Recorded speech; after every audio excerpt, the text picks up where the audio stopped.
Hello mysterious, तो कैसे हो आप सभी। वेरोनिका मूवी वाली सिस्टर डेथ तो आपको याद ही होगी ना, जो एक मिस्टीरियस वुमन थी। तो ये मूवी उसी सिस्टर डेथ पर बेस्ड है जिसका नाम है सिस्टर डेथ यानी वेरोनिका पार्ट 2। तो मूवी की शुरुआत होती है 1939 के स्पेन के एक वीडियो को दिखाते हुए, जहाँ एक गाँव में एक छोटी बच्ची नाशिया को गॉड नजर आया था, यानी उसे मिरेकल नजर आ रहा था। तो सब लोग ये कहने लगते हैं कि ये बच्ची एक मसीहा है। तो सारे गाँव वाले उसे बहुत मानने लगते हैं और वक्त के साथ साथ वो बच्ची बड़ी होकर एक प्रॉपर नन बनने के लिए एक कॉन्वेंट में जाती है और वो देखती है कि कॉन्वेंट की दीवारों पर गोलियों के काफी ज्यादा निशान थे और वो समझ नहीं पाती कि यहाँ गोलियों का क्या काम होगा। तभी वहाँ पर एक सिस्टर हुलिया आती है और वो नाशिया को बताती है कि 1938 की जंग के दौरान बिशप ने ये कॉन्वेंट आर्मी वालों को दे दिया था और जंग के बाद ये कॉन्वेंट उन्हें वापस दे दिया गया, लेकिन इस जंग के निशान आज भी इन दीवारों पर मौजूद हैं। और सिस्टर हुलिया नाशिया को ये भी बताती है कि अब ये कॉन्वेंट गरीब और अनाथ बच्चियों को पढ़ाने का काम करता है, जिसके बदले में वो बच्चियां कॉन्वेंट के कुछ काम करती हैं। इसी कॉन्वेंट की एक टीचर सिस्टर आयरिस हुआ करती थी, जो अभी अपने घर पर चली गई हैं, जिनकी जगह पर बिशप ने आपको पढ़ाने के लिए यहाँ पर भेजा है। और वो बताती है कि मैं और मदर सुपीरियर यहाँ सबसे ज्यादा पुरानी है, यानी बाकी नन्स जो है वो इनके बाद ही आई है। और वो नाशिया से वेट करने का कहती है कि वो मदर सुपीरियर के पास से होकर आती है। नाशिया उसका इंतजार करने लगती है, पर उसे मालूम नहीं था कि ये कॉन्वेंट कोई आम नहीं बल्कि यहाँ कुछ बहुत भयानक भी है। तभी नाशिया के पैरों में एक कंचा आकर गिरता है और वो भी सोच ही रही थी कि आखिर यहाँ पर कौन खेल रहा होगा। तभी उसे एक बच्चे की रोने की आवाज आती है। तो नाशिया उस आवाज के पीछे जाने लगती है, लेकिन उसे वहाँ कोई भी नहीं मिलता। पर तभी वहाँ पर सिस्टर हुलिया आ जाती है और वो कहती है कि मदर सुपीरियर ने तुम्हें ऑफिस में बुलाया है। तो नाशिया उनके साथ ऑफिस में जाती है और मदर सुपीरियर नाशिया को देखकर काफी ज्यादा खुश हो जाती हैं और वो सिस्टर हुलिया को बताने लगती हैं कि ये वही लड़की है जिसे 1939 में गॉड नजर आया था, यानी ये मिरेकल गर्ल है जिसके पास गॉड गिफ्ट्स हैं और ये कि उसने आज तक बहुत से चमत्कार किए हैं और ये सबसे पाक और पवित्र लड़की है और हम सब कब से आपसे मिलना चाहते थे और आखिर आज आप आ ही गयी। ये सब देखकर हम समझ पाते हैं कि मदर सुपीरियर नाशिया को काफी ज्यादा पसंद कर रही थी, उनका एहतराम करती हैं, लेकिन इन बातों का सिस्टर हुलिया पर कुछ खास असर नहीं होता, बल्कि वो तो मदर सुपीरियर के बिहेवियर से काफी ज्यादा चिढ़ने लगती है।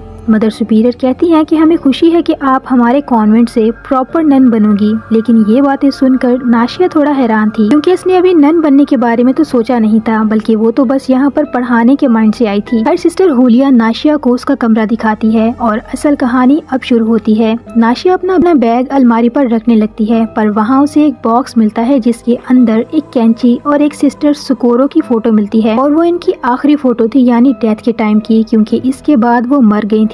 तो नाशिया हैरान हो जाती है कि सिस्टर सुकोरो की फोटो यहाँ पर क्या कर रही है और इस बॉक्स में क्यों है। अभी वो सोच ही रही थी कि तभी उसके सामने वाली चेयर खुद से दूर जाकर गिरती है, जिस पर नाशिया डर जाती है कि यहाँ तो उसके अलावा कोई है भी नहीं, तो ये चेयर कैसे गिरी, किसने किया ये। उसे थोड़ी घबराहट होने लगती है और थोड़ा डर का माहौल बन जाता है। उसे ऐसा लग रहा था कि शायद ही किसी बच्चे की शरारत हो सकती है, क्योंकि वो अभी यहाँ पर नहीं है। तो वो थोड़ा नॉर्मल रहने की कोशिश कर रही थी, पर उस बेचारी को पता नहीं था कि ये सब शरारत नहीं, एक वार्निंग है। अगली सुबह नाशिया सबके साथ मॉर्निंग प्रेयर करती है, पर वो परेशान थी और वो सबसे पहले कन्फेशन बॉक्स में जाकर अपना कन्फेशन करती है कि मैं अभी नन नहीं बनना चाहती, बस पढ़ाने के लिए यहाँ पर आई थी। बिशप उसे समझाते हैं कि तुम सबसे पाक और पवित्र लड़की हो और अगर तुम नन नहीं बनोगी तो कौन बनेगा, जिस पर नाशिया बिशप की बात मान जाती है और नन बनने के लिए रेडी हो जाती है कि अब वो इस कॉन्वेंट में रहकर कॉन्वेंट की जिम्मेदारी उठाएगी। तो वो बच्चों की क्लास की तरफ जाती है, जहाँ उसे बच्चों को आज से पढ़ाना शुरू करना था। वो काफी एक्साइटेड थी कि वो बच्चों को पढ़ाना शुरू करेगी, पर क्लास में जाते ही एक लड़की रोसा नाशिया को देखकर डरने लगती है और वो वॉशरूम जाने की परमिशन लेकर वहाँ से चली जाती है।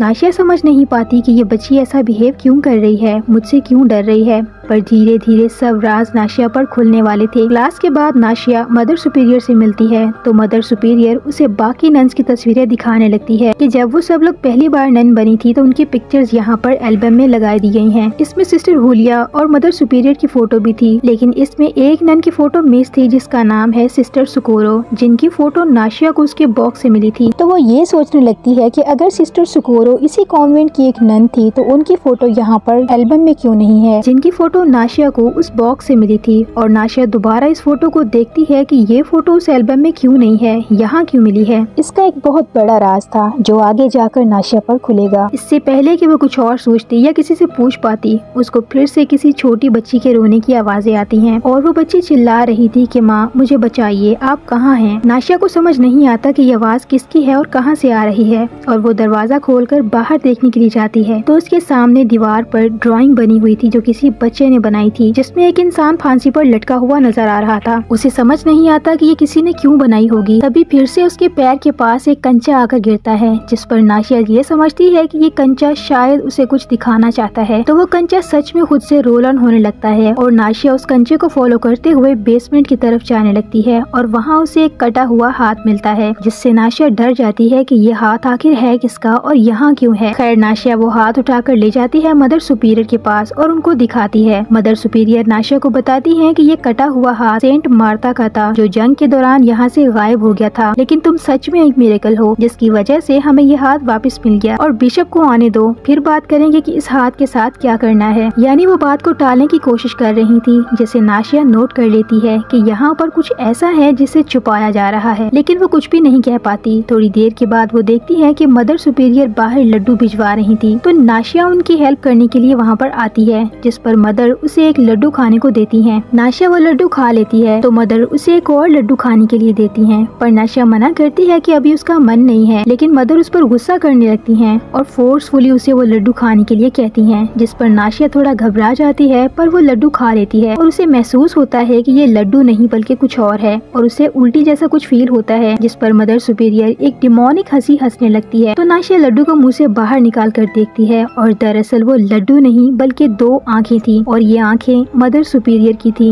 जिस पर वो चिल्ला कर उठ जाती है क्योंकि वो नाशिया का एक भयानक सपना था। लेकिन तभी नाशिया का दरवाजा नॉक होता है और दरवाजा खोलने पर बाहर 2 बच्चियां खड़ी हुई थी, जो कहती हैं कि आज वेडनेसडे है और आज के दिन हम सब कपड़े धोने का काम करते हैं। ये सब बच्चे उन लोगों के कपड़े धोया करते हैं जो इस कॉन्वेंट को डोनेशंस वगैरह दिया करते थे और आसपास के स्कूल के भी, जिससे उन्हें कुछ और पैसे मिल जाते थे। और जब वो बच्ची बाहर जाने लगती है तो इस ड्राइंग को देखने लगती है जिसमें एक इंसान फांसी पर लटका हुआ था। तो रोजा उस ड्राइंग को देखकर डर जाती है, जिस पर नाशिया समझ जाती है कि इसके पास जरूर कोई इन्फॉर्मेशन है, यानी जरूर ये कुछ जानती है, लेकिन वो बताना नहीं चाहती। तो नाशिया रोजा के पीछे उससे बात करने के लिए जाती है, पर रोजा की बहन उसे चुप करवा देती है कि हमें इस बारे में बात नहीं करनी। और इससे नाशिया को और यकीन हो जाता है कि कुछ बहुत बड़ा है जिसके बारे में उसे नहीं बताया जा रहा और यहाँ कुछ भी इतना नॉर्मल नहीं है जितना वो समझ रही है। पर वो कैसे पता करे कि यहाँ पर क्या है। तो वो प्रेयर करने जाती है, पर उसके हाथों की माला यानी तस्बीह के अंदर से खून पिघलकर निकलने लगता है और वो देखती है कि उसके सामने एक औरत मर रही है। तभी सिस्टर हुलिया नाशिया को हाथ लगाती हैं, जिससे नाशिया होश में आ जाती है। यानी ये सिर्फ उसका एक विजन था, पर उसके सामने असल में कुछ भी नहीं था।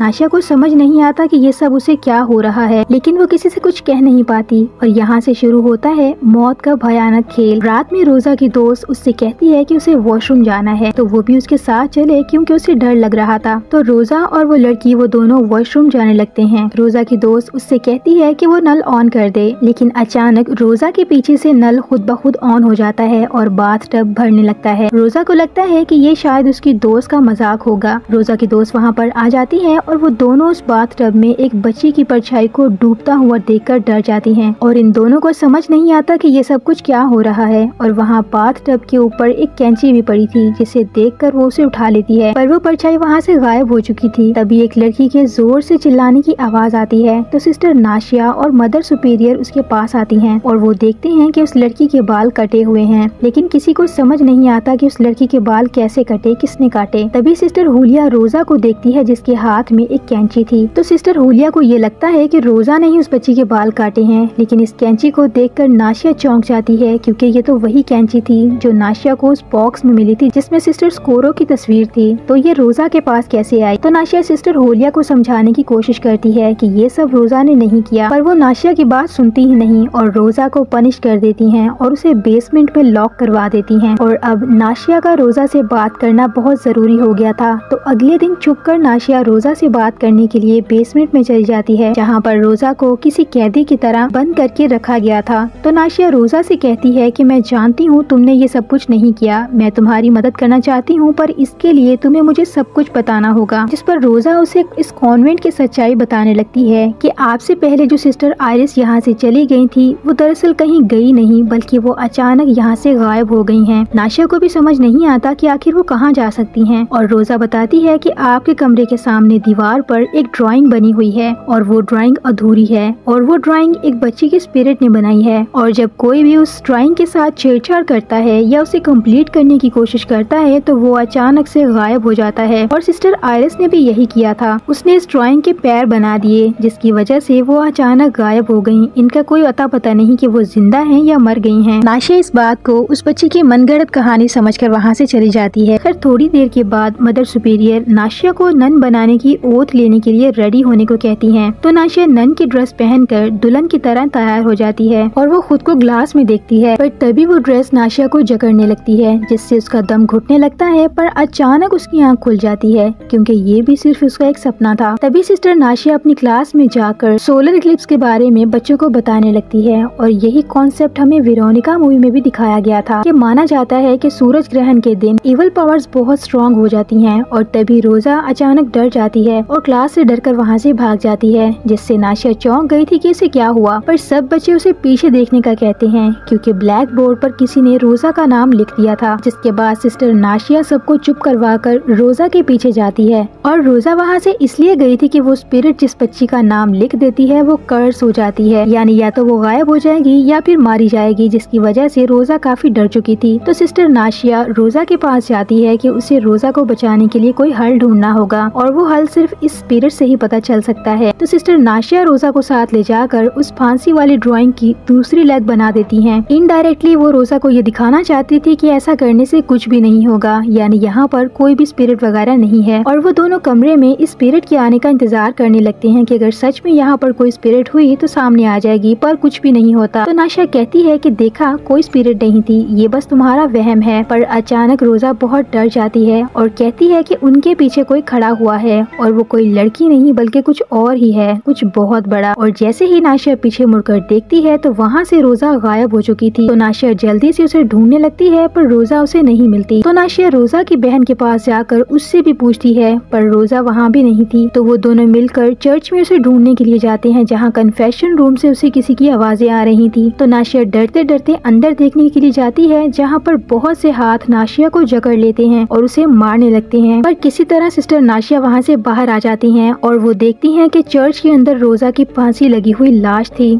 रोजा मर चुकी थी। तो वो कर्स्ड होने वाली बात बिल्कुल सच साबित हो जाती है और शुरू होता है चैप्टर 3 यानी सिस्टर स्कोरो का। खैर रोजा का फ्यूनरल किया जाता है और सिस्टर हुलिया नाशिया से कहती हैं कि वो मनहूस हैं। वो कोई मिरेकल गर्ल नहीं है बल्कि वो मनहूस है जिसकी वजह से एक बच्ची की जान चली गई और उसे यहाँ नहीं होना चाहिए, उसे यहाँ से चले जाना चाहिए। तो सिस्टर नाशिया अपने रूम में जाकर बहुत रोती है कि वो रोजा को नहीं बचा सकी और वो कॉन्वेंट छोड़कर जाने का फैसला करती है। और तभी सूरज ग्रहण शुरू हो जाता है और नाशिया नीचे बैठकर दोनों बाहें फैलाकर सूरज को देखने लगती है जैसे वो सूरज को अपने पास बुला रही हो। और सिस्टर हुलिया उसे ऐसा करते हुए देख लेती हैं और वो नाशिया के पास आकर उसे सूरज की तरफ देखने से मना करती हैं क्योंकि इससे वो अंधी हो सकती थी। और जैसे ही सिस्टर हुलिया उसके फेस को टच करती हैं तो सिस्टर नाशिया को सिस्टर हुलिया के पास का एक विजन आने लगता है कि कैसे जंग के वक्त लोगों ने इस कॉन्वेंट के रेलिक्स को तोड़ दिया था और यहाँ से सब चीजें चुरा ली थी। और वो ये भी देखती है कि एक आदमी एक नन के साथ गलत कर रहा था और तभी वो होश में आ जाती है। पर उसकी आंखों की बहुत बुरी हालत हो चुकी थी लेकिन उसे सब कुछ नजर आ रहा था। पर उसकी आंखें झुलस कर बिल्कुल डिमोनिक व्हाइट हो चुकी थी और हम जान पाते हैं कि वेरोनिका मूवी में सिस्टर डेथ की आंखें व्हाइट क्यों हो गई थी। खैर नाशिया ये सारे विजन्स सिस्टर हुलिया को बताती है पर वो नाशिया की बातों पर बिल्कुल भी यकीन नहीं करती और वहाँ से चली जाती है। तो सिस्टर नाशिया एक और सिस्टर से उसी बॉक्स से सिस्टर स्कोरो की पिक्चर देने को कहती है और इस पिक्चर को हाथ में पकड़ते ही उसे सिस्टर स्कोरो के विजन आने लगते हैं और उसे पता चलता है कि जिस नन के साथ गलत हुआ था वो सिस्टर स्कोरो ही थी। और जब उनके साथ गलत हुआ तो उसके बाद वो प्रेग्नेंट हो गई और ये बात सिर्फ नन्स को ही पता थी। लेकिन सिस्टर स्कोरो को एक बच्ची पैदा हुई और ये सुनते ही पास खड़ी हुई सिस्टर वहाँ से भाग जाती है और वो सिस्टर हुलिया को सारी बात बताती है कि उसे सब कुछ पता चल गया है, यानी वो सच में एक मिरेकल गर्ल है। और यहाँ सिस्टर नाशिया की आंखों से खून बहने लगा था। तो असल में ये एक सुपर पावर थी जो उनको मिली कि वो किसी इंसान को छू कर उसके पास्ट या प्रेजेंट में क्या होने वाला है ये देखकर बता सकती हैं। जिसके बाद वो अपनी पट्टी खोल देती हैं और तभी उसके पास कोई आता है और वो कोई और नहीं बल्कि सिस्टर सुकोरो की स्पिरिट थी जो नाशिया का हाथ पकड़कर उसे सारी कहानी के विजन दिखाती है कि सिस्टर सुकोरो की बेटी को एक दिन बहुत तेज बुखार था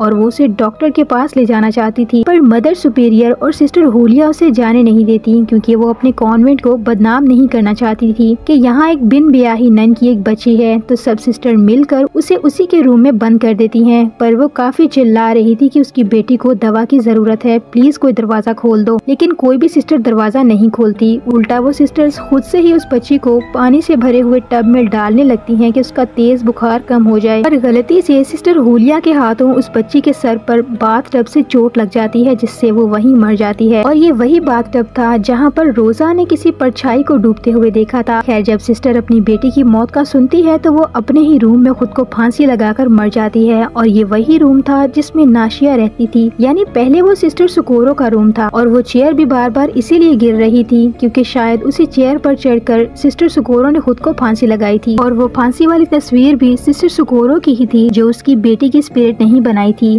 खैर यहाँ नाशिया ये सच्चाई जानकर बहुत गुस्सा हो जाती है और वो अपने विजन में पास्ट में जाकर वो दरवाजा खोल देती है, सेम उसी टाइम पर जब उसको रूम में लॉक किया गया था। तो नाशिया वो दरवाजा खोल देती है जिससे वो स्पिरिट वहाँ से आजाद हो जाती है और अपना बदला लेने के लिए कॉन्वेंट में चली जाती है। और वो सबसे पहले सिस्टर हुलिया को एक स्टैचू से मार देती है और इसके बाद मदर सुपीरियर को भी बाथ टब में डुबो कर मार देती है और अपना बदला पूरा कर लेती है। जिसके बाद उस स्पिरिट को सुकून मिल जाता है और वो वहाँ से अपनी बेटी की स्पिरिट के साथ हमेशा के लिए कॉन्वेंट से चली जाती है। जिसके बाद हम सिस्टर नाशिया की बचपन की एक क्लिप देखते हैं कि वो सूरज की तरफ बाहें फैलाकर बैठी हुई थी। दरअसल उसके पास बचपन से ही एक गॉड गिफ्ट था जिसके बारे में उसे पता ही नहीं था और जब इस कॉन्वेंट में उस पर मुश्किल आई तो उसकी सुपर पावर जाग गई जिससे अब वो बाकी लोगों की हेल्प करने के लिए फाइनली दिल से नन बनने का डिसाइड करती है। और सीन शिफ्ट होता है कुछ सालों के बाद यानी 1991 में, जहां हम वेरोनिका मूवी का एक सीन देखते हैं जहां पर सिस्टर नाशिया एक प्रॉपर नन बनकर आई हुई थी और अब वो काफी ज्यादा बूढ़ी हो चुकी थी, पर उनका गॉड गिफ्ट अभी भी उनके पास ही है। और वो वही स्कूल था जिसमें वेरोनिका की फ्रेंड्स ने उसे सिस्टर डेथ कहकर उसका नाम दिया था। असल में इनका नाम सिस्टर नाशिया ही था, लेकिन वो वेरोनिका को देखकर स्माइल कर देती हैं, यानी वो समझ पा रही थी कि आगे वेरोनिका के साथ क्या होने वाला है। और ये मूवी यहीं पर एंड हो जाती है। और अगर आपको वेरोनिका मूवी की स्टोरी भी देखनी है तो वीडियो का लिंक डिस्क्रिप्शन बॉक्स में है। मेरे चैनल पर वेरोनिका मूवी की एक्सप्लेनेशन मौजूद है तो आप वहां पर जाकर देख सकते हैं। तो अब आपको समझ आ गया होगा कि सिस्टर नाशिया को सिस्टर डेथ क्यों कहा जाता है